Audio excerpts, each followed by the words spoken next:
Hola, ¿cómo estás? What is going on? It is Brian, and alongside we have... Aces. Aces, what are we today? What? That doesn't make sense. Who are we today?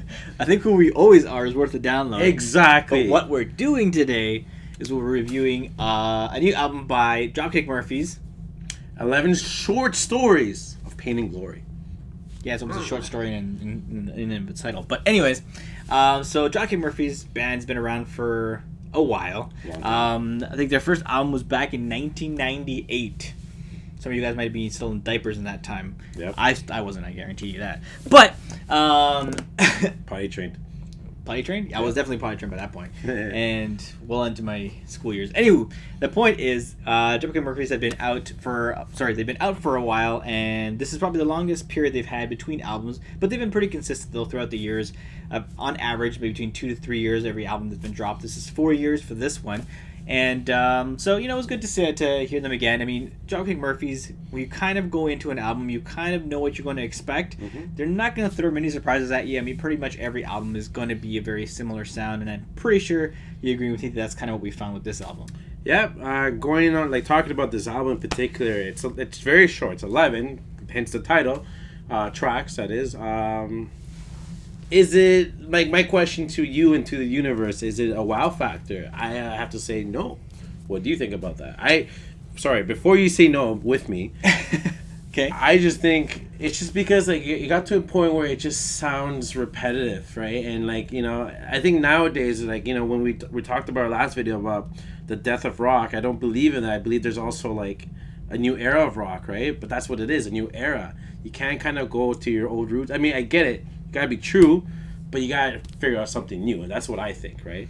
Yeah. What do you think? I agree with you with that, right? Ideally, when you go into a new album, especially from a band that's been around for a while, especially like Dropkick Murphys, right? Mm-hmm. You hope that they are still gonna sound like the band that you love and you've grown up listening to. Mm-hmm. But then you also kind of want to see what they're doing that's new, right? What's that new spin on it?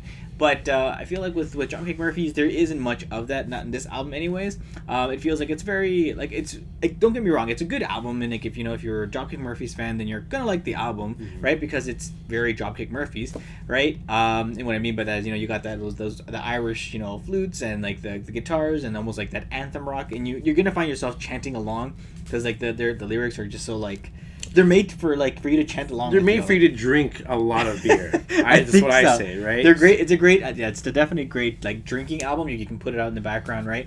And it'll basically, you'll people are gonna vomit and puke with this song, with this 11 tracks, basically. Right? And I think that's the glory. Right. But that's the I think that's the feel that they're going for, and it's kind of their staple, right? That that's what you're gonna get. So if you're looking for something new or revolutionary, it's definitely not gonna come from this album, right? I feel this album is just pretty much what you were kind of going to expect from a Dropkick Murphys album. So if you're a Murphys fan, you're gonna like it. You're gonna like it, yeah.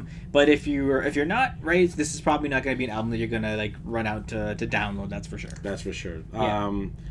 We were talking about this earlier. They've been together for so many years, right? Then a lot of bandmates, a lot of albums in particular. I think because of the last 3 tracks in particular, not so much the track number 10, but track number 9 and 11 kind of says the story a bit, right? You have a Liverpool fan base song cover. It's a cover first off, yeah. right? But it really hit the Liverpool FC market, right? Does that say that they are Liverpool fans? I don't know. At the end of the day, we don't know. But the last song in particular, they're kind of saying goodbye, in my personal opinion. I do think this is probably the last thing we're going to hear from Dropkick Murphys. So if that's the case, guys, I say it's probably worth the download. All right, that's fair.